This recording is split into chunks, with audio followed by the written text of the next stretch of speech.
Lo saludo a Gustavo Sorsoli, ex rector del Colegio Nacional Buenos Aires, actualmente profesor titular en la Facultad de Ciencias Económicas y la Facultad de Arquitectura de la UBA y presidente de la Fundación Educar en Ciencia. La verdad que a nosotros siempre tomamos un parámetro e intentamos dialogar con él con cuestiones vinculadas a la educación. Y ha sacado un artículo muy interesante, que ese era el motivo por el cual Eugenia planteaba poder contar nuevamente la palabra con él, es ¿qué podemos esperar de jóvenes alejados de la universidad pública? Digo, esto que se plantea muchas veces de la universidad pública, la universidad privada, la cuestión social, la educación, hasta dónde va. ¿Qué podemos esperar? Gustavo Sorsoli, buen día, ¿cómo le va? Hola, buenos días. Muchas gracias por la comunicación. Por favor, un gusto poder escucharlo. ¿Qué podemos esperar de jóvenes alejados de la universidad pública?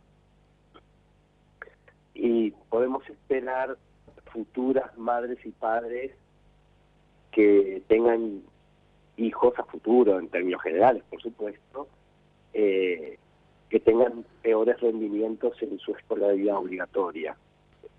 Eso se deriva de un estudio que hicimos en la universidad, vinculado con justamente cómo impactan los estudios que llevan adelante o que han tenido madres y padres en función del rendimiento de sus hijos en las pruebas tanto regionales como internacionales. Es algo que se deduce perfectamente tanto de la prueba que hace la UNESCO en Latinoamérica como la prueba PISA, esa tan conocida, ese el operativo evaluador.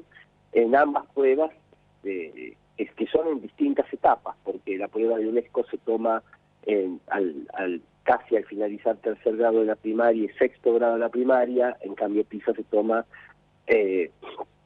a mediados del tercer año de la escuela secundaria. En todas se ve un claro factor de correlación, es decir, a medida que las madres y padres de esos chicos tienen mayores estudios, es decir, pasan de una escuela secundaria incompleta a secundaria completa, a nivel superior incompleto y hasta llegar a tener una titulación de nivel superior, los rendimientos en matemática, pero también sucede en lengua y en ciencias, van mejorando perfectamente, independientemente del sector socioeconómico al que pertenezcan estos chicos.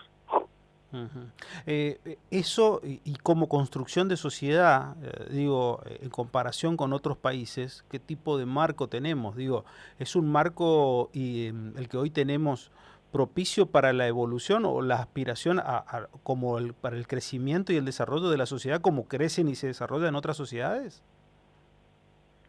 Bueno, estamos pasando por una etapa bastante conflictiva en relación con esto. No es que tuviéramos un país perfecto en términos de oportunidades, ¿no? Pero claramente en la región Argentina tenía históricamente una postura muy permeable a que los jóvenes accedan al nivel superior, digamos, independientemente de que lograran hacerlo y lograran tener una titulación, ¿no? Porque es cierto y es un factor muy importante que hay mucho abandono en el nivel superior.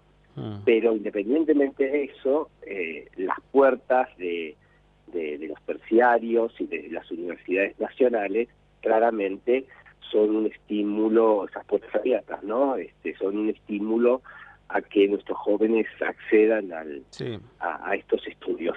Y la controversia que se ha planteado en los últimos meses, sobre todo con la universidad pública, deteriora esa posibilidad.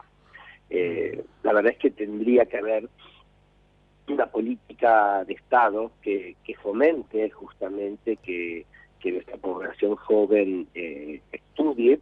¿Por qué? Porque, esos jóvenes en un tiempo perentorio se van a transformar en padres y madres de niños, y esos niños están muy influenciados justamente por los niveles educativos de sus padres. Hay una correlación, yo te decía, una correlación perfecta.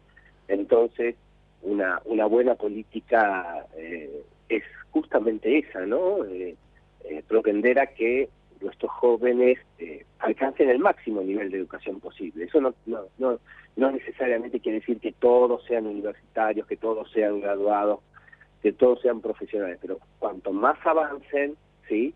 Es claro que eso va a redundar en mejores y mayores aprendizajes de sus hijos. Bueno, una política a mediano y largo plazo. Lo que pasa es que, como te imaginás, en Argentina es bastante difícil. ¿No? Pensar en políticas de Estado sostenidas en el tiempo.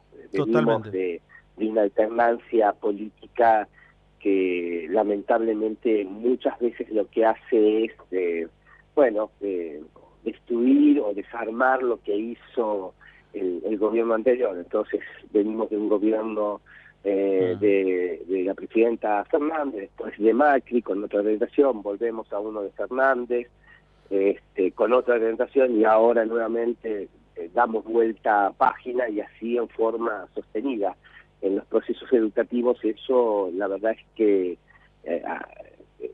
redunda en peores condiciones para la educación, no hay mejores. Sí, hay un tema que yo escucho de la década del 90, cuando comenzaba yo a trabajar, que me decían permanentemente de la educación, cuando entrábamos a hablar de esta clase de cosas y me planteaban diversas temáticas, me decían permanentemente: la educación universitaria no puede hacer nada cuando tenés chicos muy mal formados, diciéndome que prácticamente estaba en un enorme cuello de botella, imposible de salir. ¿Eso ha tenido algún tipo de evolución? Bueno, en realidad ha tenido una evolución, ¿sí? Porque los chicos que egresaron de la escuela secundaria en los 90 claramente tenían mejores rendimientos que los que tienen hoy. También es cierto que hay una diferencia muy importante en términos de quienes acceden, quienes finalizan la escuela secundaria, ¿no? Y quienes hoy acceden a el nivel universitario. Pensar que en la década del 90 la escuela secundaria no era obligatoria, se transformó en obligatoria en el 2006 por la Ley Nacional de Educación. Es decir, que todavía no hemos cumplido 20 años de obligatoriedad de la escuela secundaria, entonces la comparación de hoy con los 90 es muy difícil de hacer, pero además en los 90 se empezaron a abrir las primeras universidades, digamos, no históricas, las famosas del conurbano, como te recordarás. Hoy hay 30 universidades nacionales más que en los 90, entonces claramente el factor vinculado a la posibilidad de ingresar a estudios universitarios en las cercanías de donde viven estos jóvenes, de hogares más vulnerables, más pobres, bueno, es un factor positivo. En ese sentido, claramente hay mayores posibilidades. Y lo que también es cierto es que esos mismos jóvenes, y ya no hablamos de los jóvenes de los sectores vulnerables, hablamos de los jóvenes en general, tienen varias herramientas. Hay un estudio de Argentinos por la Educación muy claro que prueba que en Argentina, de cada 100 chicos que entran a primer grado, ¿sí?, solo 13 terminan la escuela secundaria en tiempo y en forma, con los conocimientos básicos de matemáticas y lengua. Ese dato te dice claramente que hay 87 de cada 100 muchachos y chicas que no tienen esas herramientas, y no solamente para seguir estudios superiores, tampoco las tienen para ingresar al mundo del trabajo. Sí, la verdad que sí, que es un tema hartamente preocupante. Digo hartamente porque por ciertos momentos parece recurrente, digo que estamos hablando prácticamente de lo mismo y que cuesta mover en cuestiones que parecen tan obvias como tiene que ver con la educación. Seguiremos intentando hacer un poco más de ruido sobre este tema, que creo que es la esencia del desarrollo de la nación en cualquier momento que estemos hablando, y en la educación, por más que algunos puedan decir no es taquillero, por más que algunos puedan decir Mucho nos interesa, sí, pero el único camino que tenemos es específicamente esto.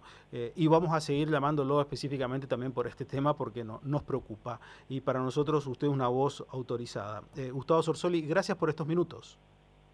Muchas gracias a ustedes por el llamado, como siempre. Hasta pronto. Gracias, hasta pronto. Gustavo Sorsoli, ex rector del Colegio Nacional de Buenos Aires, actualmente profesor titular en la Facultad de Ciencias Económicas, la Facultad de Arquitectura de la UBA y presidente de la Fundación Educar en Ciencia.